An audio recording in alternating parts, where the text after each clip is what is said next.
I'm Nicole. And I'm Giu. And this is Nicole and Giu Live, our podcast where we talk about things we love, things we hate, and things we love to hate.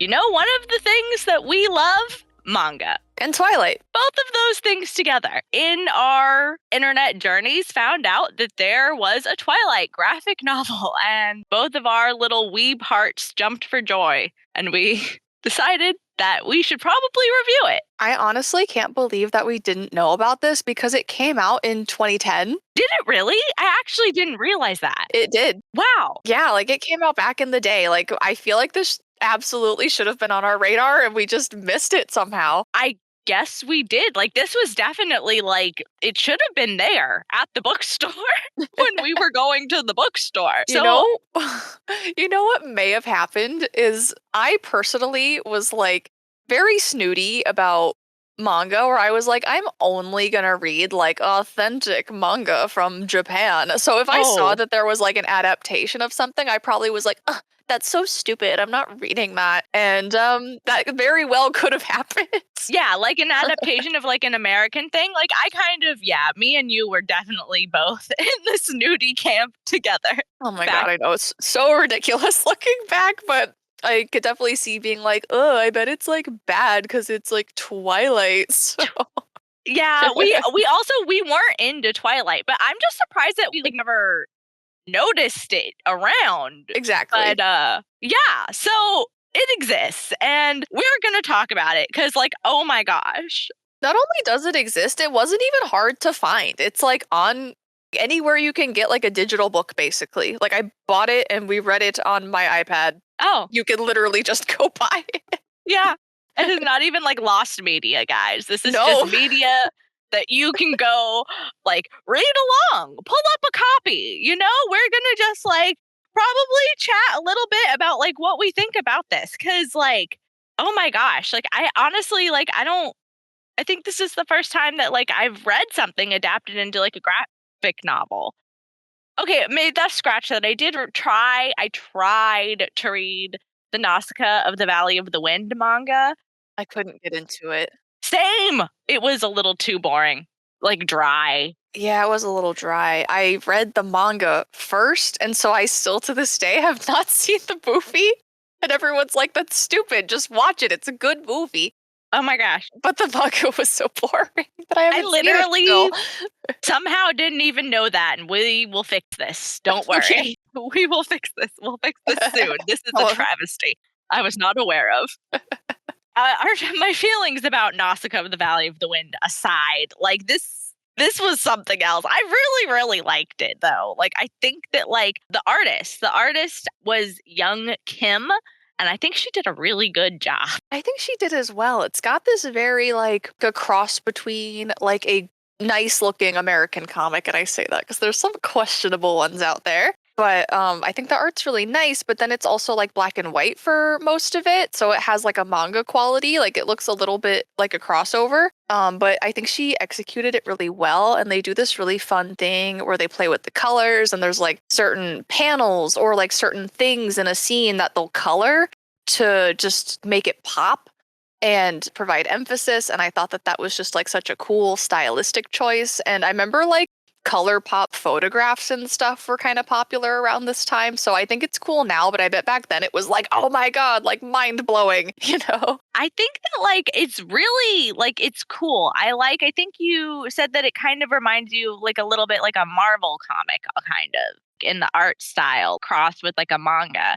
And I think that's that was a really good choice for doing this. Like kind of sad that it's not very like shoujo-esque, like very like pretty girls and like big anime eyes, because that was what I was expecting when I heard Twilight graphic novel, because I guess I'm just a little weeb at heart. But I think it was good. I like it. I can see why you thought that, because this is like, I've never looked this up, but I'm gonna assume that mostly women read Twilight. So since shoujo is, women, I could see the connection for sure. Like, I was just like in my head, I was really like, oh my gosh, like shoujo-ified Bella. That wasn't exactly what we got, but I think it was really, really cool. No, they did a great job.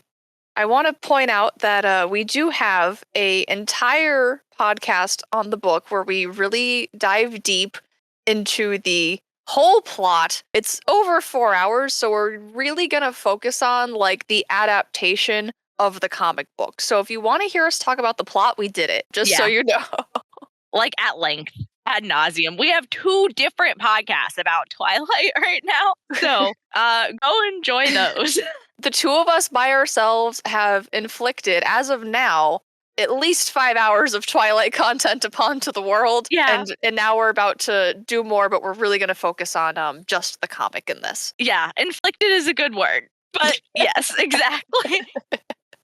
Okay, so we get a flash forward first thing of Bella and James. We don't know it's James yet. It's just scary guy, and Bella's bleeding, and it's like obvious she's being hunted and about to be killed. So they're already letting us know that shit is about to go down, like we didn't know already. Interesting that like it starts here, but it's I guess we'll get there towards the end, but like the book doesn't this book cuts off like early. I think it's like multiple volumes. So like come back for volume 2. We'll have to do that one next. Yeah, 2 volumes. So we'll see how far this one takes us. We have a scene of Bella saying goodbye to her mom in the airport, and she's just wistfully thinking about how she has to leave and how she's not wanting to go to Forks. And just as she's thinking, like, wow, it's so sunny in Phoenix, she steps out just into the rain to see her dad. This is like right it starts really early. Like I think like the interesting kind of like slight changes that young Kim makes to the story to I think to kind of like streamline it, but like we do start out in we start earlier in the graphic novel than we do in either the book or the movie. We are before the plane ride. Oh, that's a good point. I didn't pick up on that, but you're right. We don't have a scene of her with her mom in the beginning, in like the movie Or the book, yeah. or the book. Wow. So I just, it's just like one of those like little changes, but I think it like works really well. I like it. Bella doesn't have a cactus when she gets off the plane. That is sad. I know. She should have a I cactus. know. How is she gonna have her little carry-on item otherwise? How is she gonna remember Arizona otherwise? Yeah. Yeah. Okay, that for me is canon now. She brought it with her to remember Arizona. Yeah. Yeah. Like, just feel like I lived in the desert. So her dad tells her that he got her the truck, and she's like, oh geez, like how old is it? He's like, it's fine, it works, it's great. Charlie, how's Charlie looking in the graphic novel here? He's fine. He looks like a slightly middle-aged dad. He's not particularly wrinkly. His face is like kind of round and square, his hair's pushed back. I will say none of the art is really reminiscent of any of the actors from the movie. Yeah. But you can definitely still like they all still definitely have the essence of the character. Like that's definitely still Charlie. I don't know the actor's name, but it's not that guy. And like Bella is not Kristen Stewart, but she still very much looks like Bella. Yeah. I think that that's like a really good, like, once again, just like it's something that young Kim did really excellently. Because I think that, like, I was talking to you that this is definitely one of the things where, like, we all kind of think immediately when you think Edward or Bella, you think Robert Pattinson and Kristen Stewart. So it's like, it's really nice that she didn't just make them look exactly like the Oh actors. yeah, she did a fantastic job. And she also didn't make it like cuz it's a graphic novel and then a lot of the time when you think of that you're thinking of manga, but she did a really good job. They all have very distinctive face shapes and like nose shapes and their eyebrows are different. Where like a lot of anime does have that copy paste like face shape and everything cuz they try to like push it out as fast as they can. So it's just like all simplified. That is not the case here. They all look very unique and very true to the characters. It's very well done. You can tell that, like, she really loved Twilight, which I appreciate. Yeah. And there's a cute little note in the beginning of the book from Stephanie where she's like, everything came back to me. What like all the feelings when I was writing Twilight came back when I like saw this, saw the drawings and everything. And I was like, oh, that's cute. It makes a lot of sense because you can like feel the love, so that's good. Yeah. Yeah, you can tell that young Kim is definitely a Twilight fan. Bella gets home. She sees her new to her truck. She checks out her bedroom, which has all her old stuff in it. She mentions that it took her one trip to get upstairs. She's worried about fitting in at school. And the next scene, she's already at school. She gets her schedule and she sees Eric, who we don't actually see very much in this. Like, do we see him again? I honestly don't think so. Like Mike is way more like of a thing other than Eric. Honestly forgot about Eric. He's in these 3 panels, and I'm like, oh yeah, Eric was in that. Eric is my favorite, so that makes me sad. Yeah. I guess they condensed a lot in this book. Streamlined it for sure. Like it's not a bad choice. It's just like I mostly love the actor who plays Eric in the movie. So. Oh yeah, he's so cute. And he doesn't even look really like that actor. Like none of them look like the actors. So it's okay. We'll give it a pass. Yeah. So Bella goes to class and she immediately meets Jessica and Angela and Mike, and they're all being very friendly towards her. And they're like, "Oh my gosh, you're from Phoenix. You're not very tan." Like the whole thing. It's like it's good. She immediately goes to the cafeteria, and there are the Cullens just sitting in the cafeteria. Oh my gosh, Alice is so cute. She literally has this short spiky hair and this dangly earring with a dice on it. I was like, this is very Love that. emo 2010 vibes. I was like, this is reminiscent of the time, but in the best way possible. Yes. Like I so want Alice to be like a little scene kid in the early 2010s. Like, oh my God. I feel like we get that here. She's got a little, I guess all of them kind of have this dark shading around their eyes. The vampires do, but it just gives her this broody, emo, cute girl look. And I like it. I like that a lot. I approve. Bella remarks on their old people names, and Jessica explains to her just all the story about the Cullens. And Edward and Bella make eye contact for the first time. And then when all of the Cullens get up from the cafeteria, they all are doing so very gracefully, this flourish of sparkles. And I just I thought that was the best. I love the sparkles. It's a shame that we don't have a soundboard because I was very much saying that when this part happens, we need that sparkle emoji sound. I'm gonna put one. I'm gonna put one right here. Ah, yes. There it was. If you're listening, you just heard a sparkle emoji. Yay! We're using effects now. Look at us. So fancy. So they go to class, they're sitting next to each other, and Edward's glaring at her, super furious. And they do add in her picking up the hair and sniffing it, which I thought was so funny. I love the hair sniff. That was one of Kristen Stewart's best acting choices. That's one of my favorite. I have so many favorite moments from the Twilight movie, but that was a really good one. Young Kim did such a good job adding some of the best parts of the movie immediately after Edward storms out of the classroom because he's sitting next to her. Mike comes up to her and he's like, "Did you stab Edward Cullen with a pencil or what?" And I'm like, "Yeah." She does a really good job of mixing the book and the movie, and it's the best parts of both. It's actually so good. I know I said this 10 times already. Already I've said this, but I really enjoy what she did here. We both have said it over and over again how good this is. It's it's really well done. Maybe we can shut up about it now, but it is. Just know that we are pleased. So Bella catches Edward in the school office trying to change his schedule, and she's just shaking. Then she goes back to class the next day and notices he's not there. We have Bella getting hit in the face with a volleyball, which I thought that was good. I appreciate that they do some of the clumsy Bella things in this.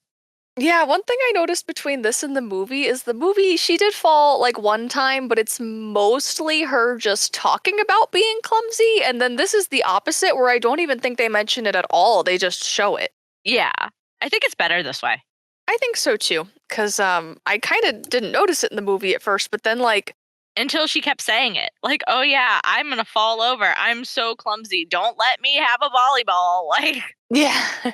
Nicole was saying earlier, they should have just got a stunt double or something. Let her fall a couple of times. Once or twice, that would have been good. All right, Bella leaves. She sees all the Cullens looking at her, and Alice is like draped over the hood of the car a little bit, which struck me funny because she was like laying over the table in the cafeteria, and then she's like laying on the car, and I'm like, why is she like laying down She everywhere she just goes? wants to drape herself over everything. You know, I was going to comment on that while we were reading earlier, but I just like brushed by it. We gotta stay focused sometimes. It's okay. Sometimes, Sometimes it's sometimes we can control ourselves, not usually, but sometimes. we have at least a 5% success rate of controlling ourselves. Scarily accurate.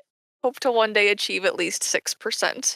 All right, then Bella's eating dinner with her dad. They're eating some really nice looking steak. And she's just talking about school and asking her dad about the Cullens. And Charlie's like, yeah, Dr. Carlisle is amazing. And I'm like, yes, the ship is still alive. Excellent. Yeah. I think this is like the only time that they like even like Charlie, like I don't think Charlie and Carlisle are ever in the same place again in like the graphic novel, but it can live in our hearts that we know that like after hours Charlie and Carlisle are meeting up in like the back room and carrying on a passionate love affair. You can't tell me it didn't happen. You can't prove it's not true. So then Bella goes back to class the next day, and her whole friend group is planning to go to La Push now. And they go outside, and it's snowing, and they start having the snowball fight, which Love the was so. snowball fight. I loved it. I was so excited. I actually thought that scene was like really cute because we even get a little bit of, I don't know, just them having fun. And I feel like Yeah. there was definitely a lot of additional teenager silliness that the movie added, but I thought the snowball fight scene. I don't think we have the Cullens participating. I think they participated in the book, didn't In they? the book, they had their own snowball fight going on while, like all the kids were having a snowball fight. I think. Yeah, I kind of wish that we had a little bit of the Cullens like laughing and having fun. It's just Bella's friend group doing the snowball fight. But still, at least there is one. Yeah, exactly. They added it. It is also the correct season for snow. Very true. There seems to be more time passing in this graphic novel. Oh, even though we don't get a scene of the Cullens fighting, like we do get a panel of them like sitting at the table laughing with each other, and they all kind of like look like a little bit is like coming off of them, like little flakes of snow coming off. So I think if you didn't read the book, you wouldn't pick up on it. But I think it's implied that they like just came in from having their snowball fight. Good. I'm glad because I love when they bond. Yeah, it's so cute. Like, and we don't really get a lot of the Cullens specifically like laughing and having a good time. Or So like being a family. Yeah, they're so like just everything is so dire as soon as Edward starts bringing Bella around. oh my gosh, I know. Jessica and Bella walk into the cafeteria where Bella looks longingly and surprised that Edward's there because I think he like wasn't there for a couple weeks at this point. Yeah. And she's like, "What's going on?" And then goes to class and they sit next to each other and he introduces himself. Oh my gosh, she's like, hello, I've been being rude. Like, Hello, I was a dick recently. yes. And they accidentally bump hands when going for the microscope. And she notices his eye color change literally immediately. It's like, hi, I'm Edward. By the way, did your eye color change, Edward? Yeah, I like still, I don't know. In high school, I wasn't like looking into people's eyes all the time. I'm very unobservant. One time I dated a guy for like 2 or 3 weeks before I realized what his eye color was. That's so funny. You'll have to tell me which one it was later. Oh my god, okay. So Edward starts asking her about her family, like why she's there in Forks, and she's like, I'm having a terrible time. And he's like, then why are you here? And she's like, why do you care? Why are you asking me so many things, handsome stranger? And this is when he says, I find you very difficult to read. Oh gosh. So they have their, I guess I would call that, it's not the meet cute, but their official first conversation. Yeah, like he hasn't talked to her before for sure. Yeah. The next day, there's all this snow. Bella is nervous about driving on the road. I thought it was really cute that she's just like gripping the steering wheel. She's like, road is icy. The road is icy. That is really cute, actually. And then she gets the snow chains in this one. In the movie, she got something different. I think there wasn't snow in the movie, so I think that like I think he like changed the tire. He did something else to her car for her, but it Yeah, I can't wasn't remember snow what it was. tires or snow chains because it didn't snow.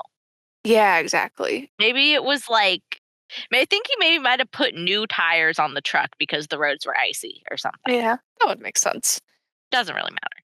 Yeah, so Bella goes to school. She's in the parking lot, and immediately Tyler almost hits her with the van. She puts Yeah, up her hands, and Edward's like over her, like looking at her, stopping the van. So he actually like stopped it with his shoulders, and I'm a little disappointed that they didn't add in the the shoulder dent, contour thing. the Like, shoulder dent in the car. Yeah, that would have been good. And also, she like does hit the hell out of her head in this one, like in the graphic novel. Just like in my like count of like which versions have her hit her head and which don't. Um, yeah, I think it like is a little bit vague because she falls and there's glass, and then she's like, but it's like her falling, and then she's on the ground, like kind of face down and like looks up. But it definitely is more dramatic than I the think movie, I think. in the Because in the next movie, panel, nothing even happens. nothing at all happens in the movie. I know I will die mad about that. I will still like don't get me started because I will still scream right now. But I think like literally in the next panel, Carlisle says that she hit her head, like in the graphic novel. This so Oh, and then Tyler was injured too. He had like a head wrap and something covering his eye. yeah, yeah, he was actually pretty banged up. Oh, he says, "Does your head hurt?" Edward said you hit it pretty hard. So there's no like evidence per se, because he So it could says, just still be him gaslighting her, I guess. So I'm still mad on my fucking soapbox. I think it's unclear. Like it doesn't like really show that she like specifically hit her head, but she does like fall to the ground. Yeah, So unlike in the fucking movie where she's just crouching there and doesn't even like tip over. yeah, exactly. And then Carlisle leaves. Also, I just want to give a shout out to Carlisle's cheekbones, which are very Sharp, pronounced and sharp. Yes. sharp. You could puncture the hull of an Empire class battleship, leaving thousands to die at sea.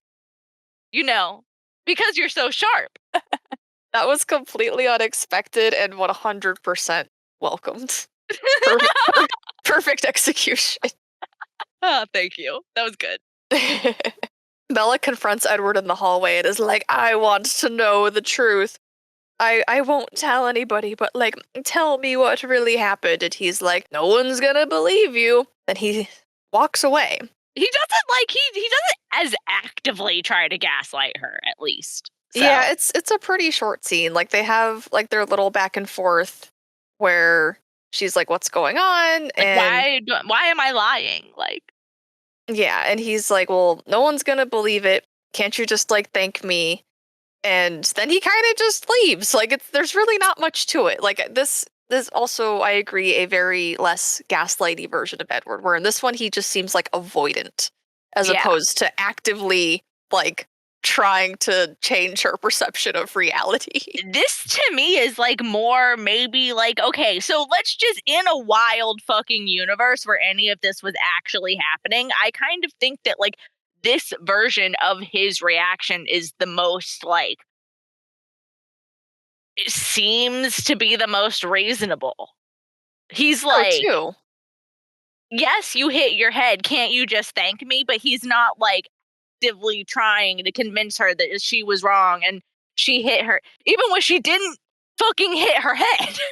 Yeah, that's true. Because he's like, well, what do you think happened? And then she like explains it, and he's like, well, no one's gonna believe you. Yeah.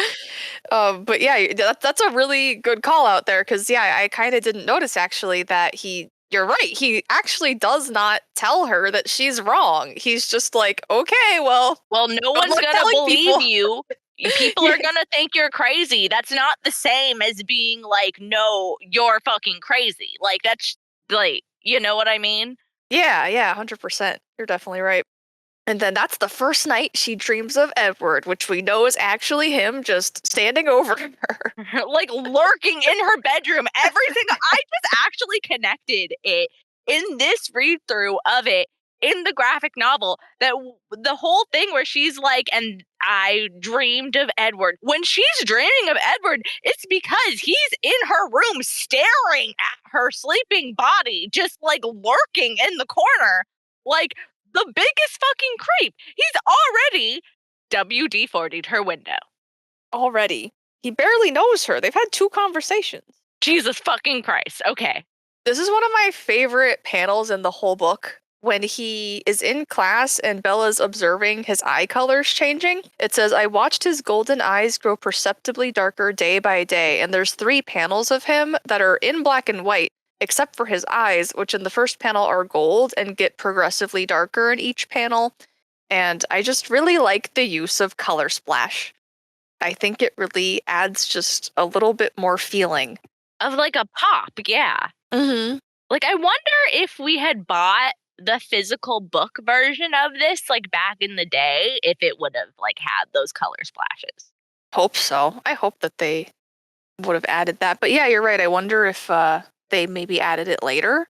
Or for like the digital version. But Oh yeah. We could buy a vintage copy and we find could. out. eBay. eBay. Do we need to, well, we already were talking about how we need to own a physical copy of the illustrated guide as well. Oh my so gosh. like maybe we just need to start collecting all the Twilight media. We should start a museum.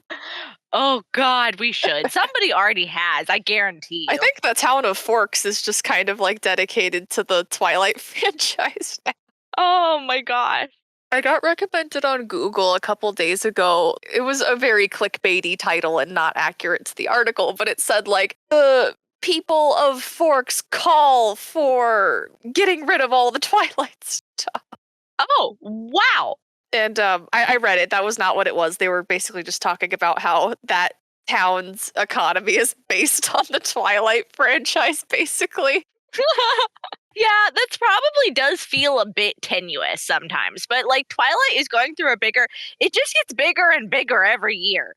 Like, Yeah, it's still to this day not going anywhere. yeah, We are living proof of it. which is why we've done 3 podcasts about one book. I was just pointing out to GU earlier that we haven't touched anything except for the first volume of this franchise. Like, we've done 3 episodes now with this episode and have yet to do past the first book. So does that mean we're gonna do Midnight Sun next?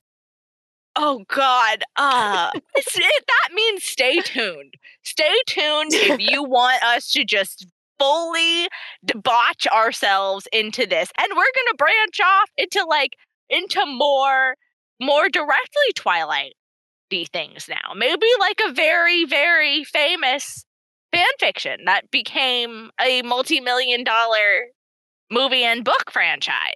Nudge, nudge, wink, wink. We shall see. So Bella sees Mike. I believe they are in class still. And this is when Mike asks Bella, well, he's like, are you going to ask me to the dance? But it's basically him asking her. Mike is not as pushy in this. I think that they like didn't have time to like make him as golden retriever-y.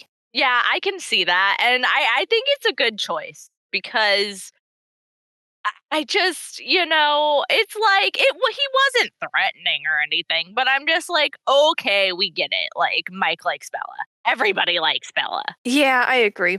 So Mike asks her out and she comes up with a lie on the spot. She says she's going to Seattle and Edward Cullen hears this. Interesting. Interesting. And then she confronts him again about the van. And he's just like, you don't know what you're talking about. Don't worry about it. We shouldn't even be friends. Which is stupid because I think he came and sat down next to her to be like, hey, did you know that we shouldn't be friends? Like, she did not approach you, my dude. That's like the 3rd or 4th time you've done something like this. All right, the next day, Edward comes up to her again. She drops her keys on the ground. He picks them up and she's like, leave me alone because you told me not to be friends with you. And he's like, well, what if we go to Seattle together instead? Instead of being friends, what if we go to Seattle together instead of being friends? And then she says, do you have multiple personality disorder? I agree, Bella. Does he? Almost, but not quite. And then he admits that he's tired of trying to stay away from her, which when reading through this, I didn't realize is nearly one scene after he said, hey, let's not be friends. One scene later, he's like, all right, that's enough of that. That's basically what happens, like, in every version of this. He's just like, Oh. we should not be friends. And then, like, a day or two later, he's just like, I can't stay away from you. Sorry. I saw your face literally in the stars, and now you have to be my girlfriend. I think he's using all of his willpower just to not kill her. Yeah, There's no willpower left for anything else, like not talking to her. exactly. And then they are talking about, they being Bella's friend group is talking about going to Forks and how there's going to be like a break in the rain. And Bella's like, it's still going to be in the high 40s. And she's like, sure, I'll go to the beach. She doesn't seem super thrilled about it. It's la push. La push. La push. I have to get my little Eric quote in there. Of course, it's a good quote. It's la push. And then Edward beckons her over, and because she's sitting with her friends in the cafeteria, and he does like the little finger waggle to like be like, "Come hither." Come hither. Yes, very supervillain of him, I will say. So she goes over, and he said, "I told you, I'm done trying to stay away from you." And they have a cryptic conversation about like if he's good or bad, basically. And when he asks her to tell her the theories, she gets like this anime pouty face and she's like sweating, and there's like kind of a chibi like Batman on one side and a Spider-Man on the other. That was really cute. I thought that was cute too. She does end up telling him the radioactive spider theory, even though she refuses it first. And he's like, I'm dangerous. And she's like, that's fine. I don't care. I really don't care at all. And then they go to the blood typing, which when her teacher hands her like the blood typing test, it's got like little red splotches on it, like where the blood is. I'm sorry, he's not handing it to her. He's testing Mike's blood. So I thought that that was very cool as well. And then when the blood is pricked, it like drips down the side of the page as Bella faints. Oh, that's cool. Yeah, it was a very cool artistic choice. She faints immediately. Immediately, there's no lead up. She's just like, nope, no blood for me. And then Mike helps her down the stairs, and Edward like bursts in, like he looks like he sprinted in, and she's like, "What's wrong with her? Is she hurt?" And Mike's like, "It's fine," and Edward's like, "No, it's not." And then she wakes up in the nurse's office with Edward. I was sad. I like it. This didn't happen in the movie either, but I love the part in the book where she fucking just like lays face down on the fucking soaking wet cold pavement. And I was really hoping that we'd get a like drawn version of that, but no, sadly not. She wakes up in the nurse's office. I would have loved that. That would have been hilarious. Exactly. Next, Edward's like, I'm going to drive you home because you just fainted. Obviously, I'm not letting you, a frail human, drive yourself home. So they bond over Claire de Lune, and He's like asking her all the questions like this whole time in the drive, I'm pretty sure. yep. And Just then like- the next day, she goes to La Push with her friends, and they actually meet at the beach. Nicole pointed that out. Yeah, just another like it's just one of the like little things that like the little changes. They meet at the beach instead of at Mike Newton's hardware store. Guess it's just another way to condense it. Yeah, definitely. I don't feel like the little changes they've made so far, though, like have really impacted the story. Like I think they did a good job, like deciding what to keep and what they didn't need, you know? Like little things to cut. Yeah, and they definitely did that with good judgment, I think. And also, it's just crazy that you can condense this timeline even further. Well, when you read it, you really do sometimes feel like nothing really happened.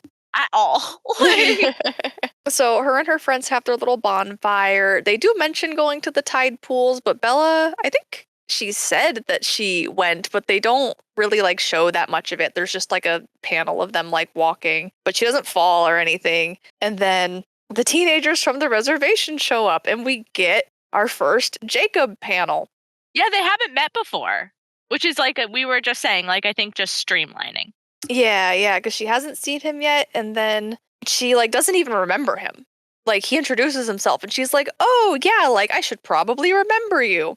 This is me analyzing, but I think maybe they made Jacob's face a little more like round and soft looking to kind of contrast like how sharp and angular some of the Cullens' faces are. Yeah, And I think that that was interesting. I think that like it's probably that, and just because he's supposed to be very boyish, like because he hasn't had his transformation puberty growth spurt yet. Oh, that's a good point.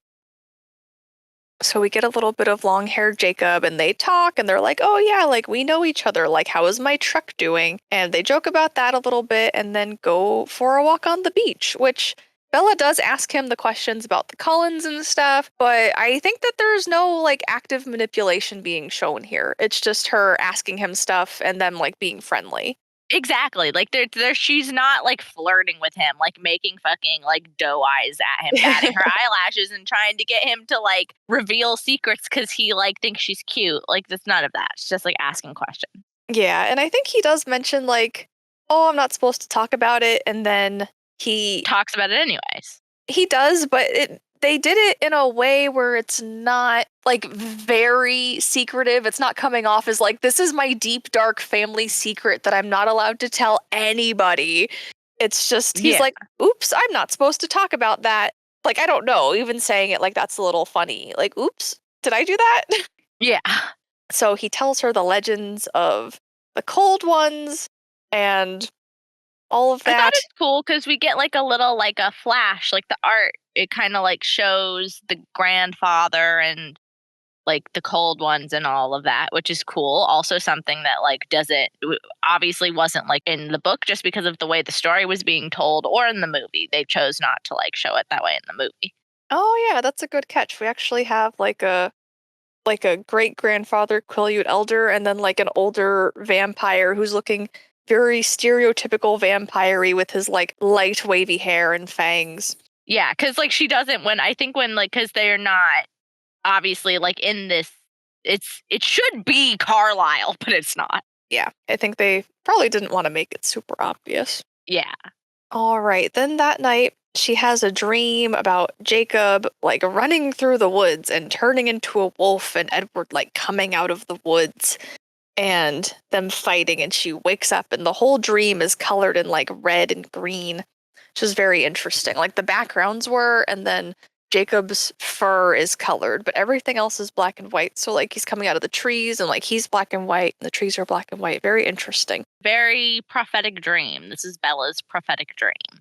And that dream prompts her to start searching vampires on the internet. And then she walks out into the woods and is just thinking about like what am I going to do if Edward is actually a vampire? Oh, this and then she goes back to school and mentions that she's working on her essay about whether Shakespeare's treatment of the female characters in his plays Are is sexist or not? Yeah. yeah, and Mike's like, "Oh, I need to do that." Yeah. Yeah, Mike, you should. You should do that. Probably do your homework, Mike. So then she goes back to school and she's still not seeing Edward at this point. He's been gone for a bit. And then this is when Jessica invites her to go prom dress shopping. And Bella's like, I don't need a dress. And Jessica's like, who cares? Come Which shopping. I thought it was interesting because, like, in the book and in the movie, she wanted to go with them because she wanted to go to a bookstore. In the graphic novel, she, like, really doesn't care and she doesn't think about going to the bookstore until after she's already there. Yeah, I wonder why that is. It's just like, I don't know, just an interesting change. Yeah. So she goes and shops with her friends, and then she, like Nicole said, decides that she wants to go find a bookstore and she's looking for one. She doesn't even find the bookstore, though. No, she doesn't even make it to the bookstore. But she does tell her friend she'll meet them in an hour and goes to look for it. And then she gets turned around somewhere and gets lost. And then that's when the evil guys descend on her. 4 men appear out of nowhere. Yup, and then Edward screeches in on his car and runs into one of them. Not like Oh. directly, but like knocks him over with the car. Oh, God. And then she gets in the car. He's like Christian Bale voicing. I'm just like picturing it in my head. I know it's like a graphic novel, but it's like, get in. That's canon, if you ask me. It is. I will never get over when you said that when Robert Pattinson auditioned for being Batman, he played them that scene from Twilight. I forgot about that. Oh my god. Okay, so Edward's like, distract me because if you don't, I'm gonna like turn around to go hunt those guys down. So she just like blabs about like Tyler and the prom and everything. Oh, because when we were in the store with them, which one of them? It was Jessica or Angela. One of them, it doesn't really matter, but they were like, yeah, did you know that like Tyler is telling everybody that he's taking you to prom and that's why Lauren doesn't like you? Oh yeah, Bella's like, what? Like, what are you talking about? And she's like, I knew it wasn't true. So that is our little bit of Tyler showing interest in her. Yeah, he is like just this mentioned. This is like the last time I think that he's mentioned. I think you're right. Then Edward drives her to the restaurant because she mentions that she was supposed to meet her friends, and they actually look relieved that she's back. They were And like worried about her. Yeah, they actually planned. They made a plan to meet back, and they were like worried about her. They did eat. They ate while she was missing, but other than that, they did seem to be concerned. yeah, they don't really mention how long Bella was gone in this though, because it seemed fairly quick, like everything else going on in the book. So, like, if my friend was like, "I'm gonna go look at books," and was like 30 minutes late, I probably wouldn't actually be worried. I'd probably be like, "Oh my gosh, what a jerk! They're like making me wait to eat," and I'd probably just eat. Maybe. Now that I think about it. I guess that's fair. Like in this scenario, when they made a plan and maybe she's only like 30 minutes late, then yes, I could see that. Yeah, but we really don't know how long Bella took. And there's no cell phone, so obviously today I would be like little texty text, but I don't think that that is an option in the book. No, it is like kind of weird. Sometimes I feel like some of the images are a little dysgenic because it's supposed to be 2005. But and they've got like flat screen TVs and stuff. Gio and I were just kind of wondering, does anybody remember when flat screen like thin monitor TVs and computer monitors came out? Because neither of us do. We were both probably in like third or fourth grade around then. And just I really don't remember if they had those at that time. According to the internet, somewhere in the 80s or 90s, actually, flat monitors came out. Oh, well, maybe we're both wrong. I'm not looking any further into this because, It's too much of a rabbit hole. yeah, exactly. So that may or may not be true. So Bella's friends are at least a little bit less dickish because they did at least show concern. They didn't literally just leave and go home without her. Yeah. Edward ends up having dinner with her. She orders her ravioli, and we don't see the waitress, but Bella mentions that he dazzled the waitress. And then this is when she is like, "Can you read minds?" And he's like, "Well, yes." I thought that was interesting because, like, she guesses that he reads minds. This is the only, like, she never has done that in before in the book or in the, this is the first thing where she guesses. That's the first thing. Before she guesses he's a vampire, she guesses he can read minds. Oh, that's a good point. Yeah, Bella's perceptiveness was taken to new heights. Indeed. And then on the drive home, they discuss him being a vampire. And she decided that she mentions to him, like, it doesn't matter. And he's like, then why do you want to know if I'm a vampire? And she's like, well, I'm curious, but I love you anyway, so it's fine. True love. True love, guys. And she does mention that Jacob, like, told her about the legends and stuff. And did she come up with more when she Googled before? I felt like she did. I think she did. I think she came up with a lot more when she Googled. Because in this, she's just like, I Googled and I didn't find anything useful. I think she found a lot of info when she had Googled before. So Interesting. interesting. So Edward drops her off, and then that is when she decides that she's unconditionally, irrevocably, Unconditionally, irrevocably, masochistically, dickishly, feverishly, sardonically, sadly, any adjective you want. Just put anything in there. Lee in love with him forever. Masochistically is my favorite. I like that one. I think before when we were reading it, you had said painfully. Painfully. That was the one I was looking for. So good. So Edward picks her up the next day. Bella asks him, where's the rest of your family? Because they always come to school together. And Edward's like, well, Rosalie's car is very ostentatious, so we try not to drive it too often. Yeah, I thought that was funny. I wish that we got to see, obviously we know what her ostentatious car is from the book and from the movie, but I wish we got to see it in the graphic novel, but we don't. Yeah, that would have been fun. It goes right into school. Where Jessica is in her face and she's like, fists clenched. Tell me everything! Yep, leaning forward, yelling that to Bella. And she's like, have you kissed? And she's like, no. And do you like him? Kind of thing. So Jessica's very invested. Jessica, their friendship is very, it reminds me of us in high school a little bit. Yeah, I could see that. And Edward was listening from somewhere. Probably reading Jessica's mind. Probably, because he's leaning like he might be looking into a doorway, but we don't, see him a doorway or anything. It's just kind of him, looking back and leaning. You can tell he's listening, so we don't know if it's, where exactly he is. Yeah.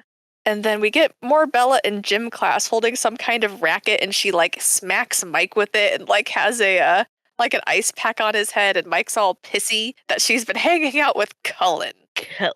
She's like, that's none of your business. And he's like, I don't like it. He looks at you like you're something to eat. And she, laughs. I think that Mike has always said that line at some point, but I think that this is the first time.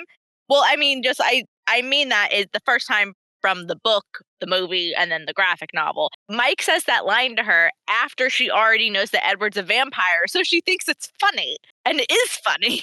That was really cute. I loved that choice. Yeah, me too. I thought it was funny. I just it's a good choice.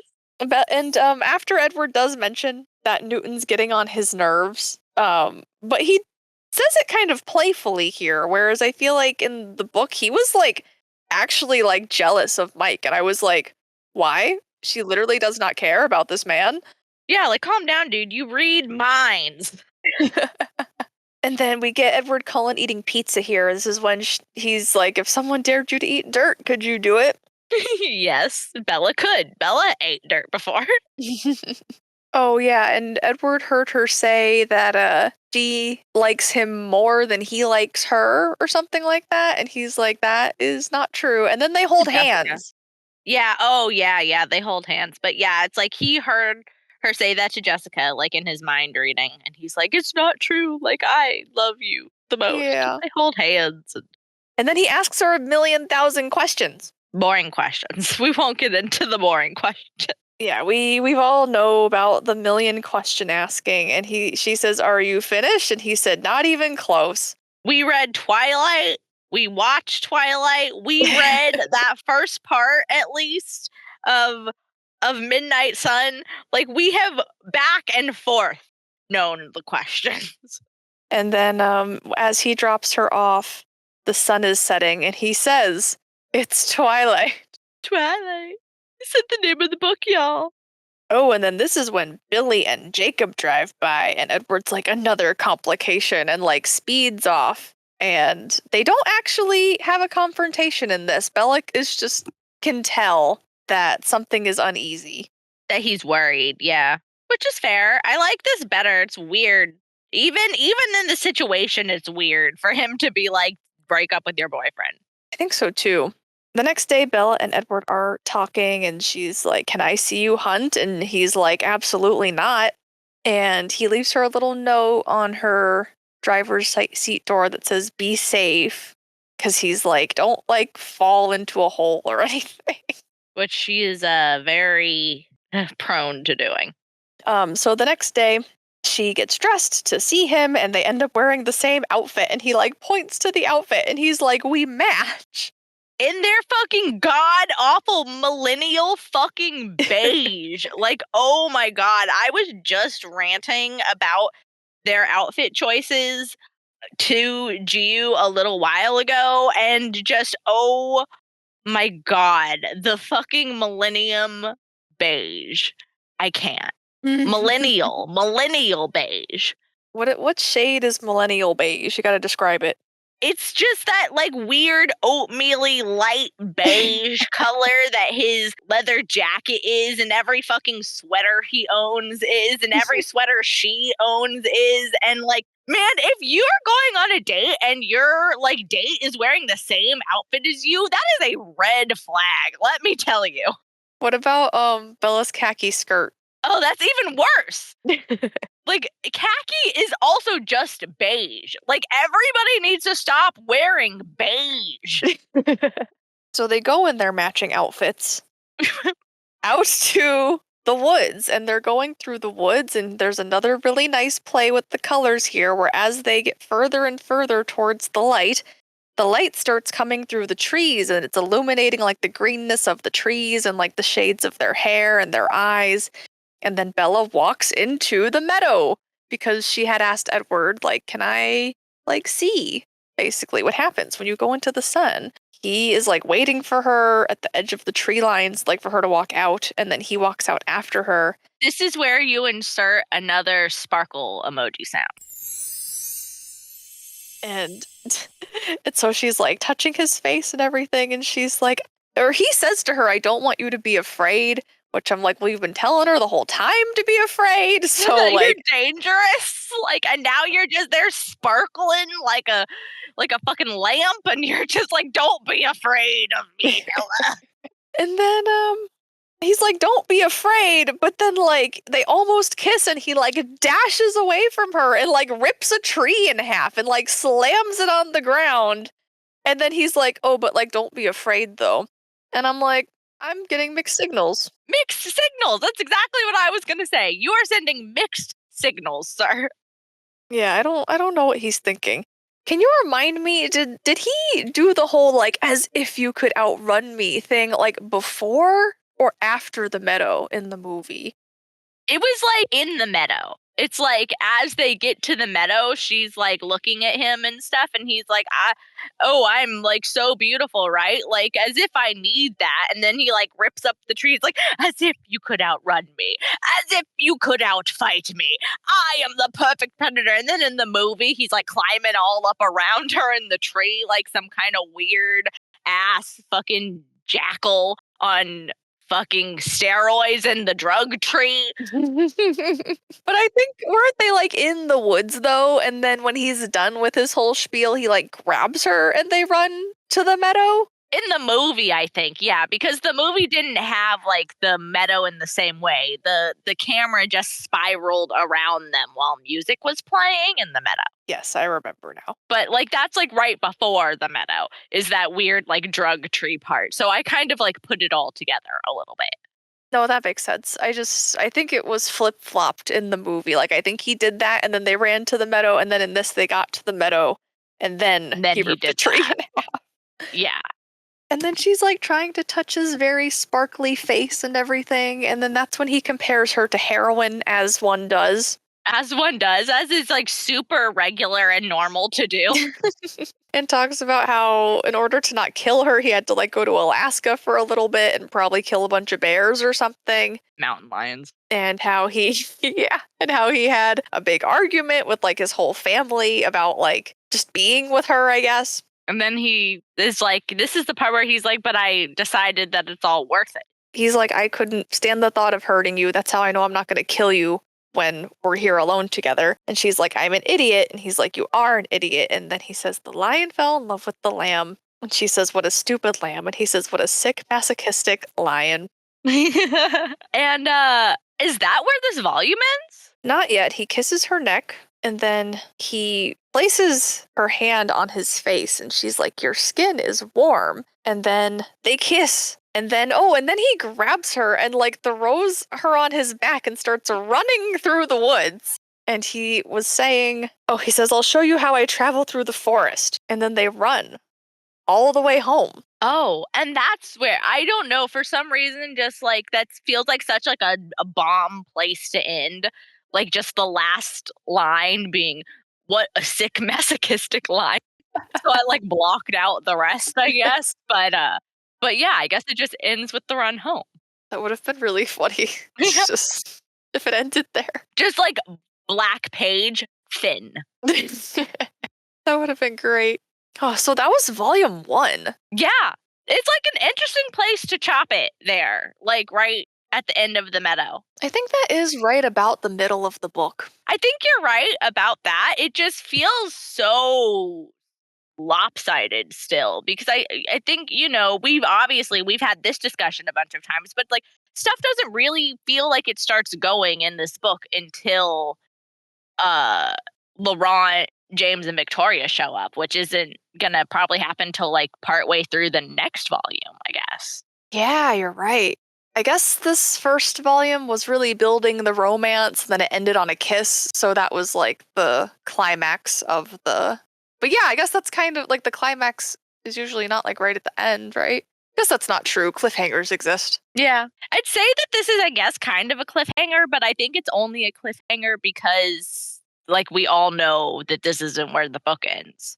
Yeah, and I guess even if you somehow didn't consume any Twilight but this one, you have those couple pages in the beginning where you know Bella's gonna try it, someone's gonna try to kill her.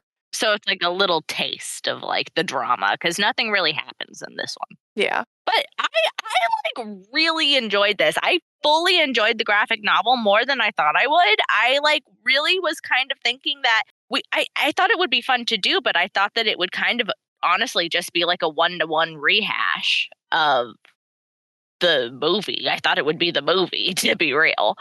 I did too. I thought that it would be like a more condensed, worse version of the movie. And I don't think it was that at all, actually. I feel like it really held its own as like a standalone Twilight adaptation. Yeah, I mean, it's obviously like it's the same basic story, but I think like as far as adaptations go, it changed just enough stuff to like really stand alone, I think. Yeah, I think if they wanted to make it longer, they probably could have, because they, like we mentioned, did cut out quite a few things, but I thought the pacing was fine. If I just read this and had no context, I think I'd be happy with it. Yeah. I was happy with it now, and I do have context, so. So yeah, and I just think that like it's obviously so lovingly done. I think that like you can really tell that young Kim is a Twilight fan. Oh yeah, for sure. There's also a very cute note at the end um, about her working on it and about Edward and Bella and how they're gonna learn to like find happiness together. And I'm I gonna know. read the last line. I thought it was very cute. She says, "To the reader, I sincerely hope that your own unique nature is loved, particularly by yourself." Ah, And I just thought that that was very sweet. very cute, very sweet, wholesome, in fact. Like really well Yeah. done. And it's like on this backdrop of like Bella's truck, like the silhouette of her truck with like a sunset and like a cloudy dark sky in the background. It's very nice. I really enjoyed this book, guys. I enjoyed it much more than I thought I would, to be honest. Yeah, same. I like honestly, I can recommend this. I can recommend this to any Twilight fan. I think pretty much anybody if you love Twilight, you're going to like this. I think it's honestly incredibly well done. I agree. When I was first told about this, I my reaction was like, "Excuse me?" I thought it was a joke, to be real. Like I thought it was just going to be like, "Oh, lols, this is so funny," but it was actually good. Yeah, like I thought it would be like a shitty cash grab where it's like, oh, we know these stupid Twilight fans will buy anything. Let's just pump out a graphic novel. But I didn't feel that way at all reading it. Yeah, same. Well, this was a little different, but like, thank you so much for like listening to us talk about this graphic novel. We just like really thought that this would be like a fun thing to do when we found out about it and thought that like we wanted to make a little bit of content about just like, because there's so many versions of this story. It's like just so well loved, and we make fun of it and we should make fun of it because it's very like rife for making fun of. But also, I think for all of the same reasons that is true, it's just like so close to so many people's hearts. I know it's really close to my heart. Like, as much as I like make fun of Twilight, I really do like love Twilight. And I think that like it's grown into that. I don't think I always felt that way. I can definitely agree with that. I really read it the first time. Well, the first time I only made it halfway through and stopped. And then the second time I made it through and I was like, wow, nothing happened in that book. And it was terrible. And then we kept reading more of the books and we watched the movie and I don't know. Something happened. Something happened where my opinion completely changed, and I really have a special place in my heart for Twilight now. Twilight of any sort. And this has just been such a fun little romp and like something different. And thank you guys so much. Anybody listening, thank you for being here and enjoying this with us. Yeah, thank you. I hope you enjoyed us discussing something a little different. I don't feel like a lot of people have gone over the graphic novel, so honestly, go pick up a copy. It's worth the read. I really think so. Yeah, me too. You will not regret it. Well, final thoughts? Rating on the Twilight and Enjoy It. We have two scales, the Twilight scale and then like the regular scale, and they're both out of 5 and not 4, like I said last time. I honestly, okay, so I was kind of like, I was wondering if we were going to do like the rating because we were mostly doing that for movies. I think that it's appropriate to bring it over to like this piece of media. But I think, like, honestly, on a Twilight scale, this is a 5 out of 5. Like, it is as Twilighty as you can possibly be. And I really, really liked it. I didn't dislike any of the changes that they made. So, like, 5 out of 5 on the Twilight scale for Wow, me. full marks on this one. Honestly, my inclination was to give it like a 4.5 or something, but I really don't like. I don't have really anything bad to say about it. I guess like they did cut out some things. Um, yeah, maybe like maybe I'll stick with the 4.5. But I really, really liked it. That even feels a little wrong to say that. Maybe it should be a 5. I think maybe it can be a 4.5 on the, like, just regular scale. Because I could kind of feel like that too. But Yeah. then I think as on the Twilight scale, you got to give it full marks because Oh yeah. how much more Twilighty can you be than Yeah. this? So, Exactly. Yeah, it couldn't be more Twilighty. And like we mentioned, you can really feel like the love and passion. Like they obviously did not just hire like a random person who just they were like, oh, let's just pull a random person and force them to make this. You could tell there was a lot of love. So definitely 5 out of 5. I did really like it though. I think I'm just gonna have to agree and give it 5s. yeah. All right. Well, I think that that's good. That's good marks. And like for our first graphic novel, and obviously anybody listening, please like reach out if you liked this format. If you made it all the way to the end, we really, really appreciate it. Like this is really different. I don't think either of us have ever seen anybody reviewing a graphic novel in this way. So if you have any notes, feel free to share. Yes, thank you for listening. We really appreciate it. Go look at our other Twilight stuff if you are as obsessed as we are. Even slightly as obsessed as we are. Thanks so much, guys. If you want, please reach out. Feel free to email us at NicoleandGLive@gmail.com. That's also our social handles for Instagram, Spotify, TikTok, YouTube. Am I missing any? I think that's everything. Leave us a suggestion. We'll see you next time.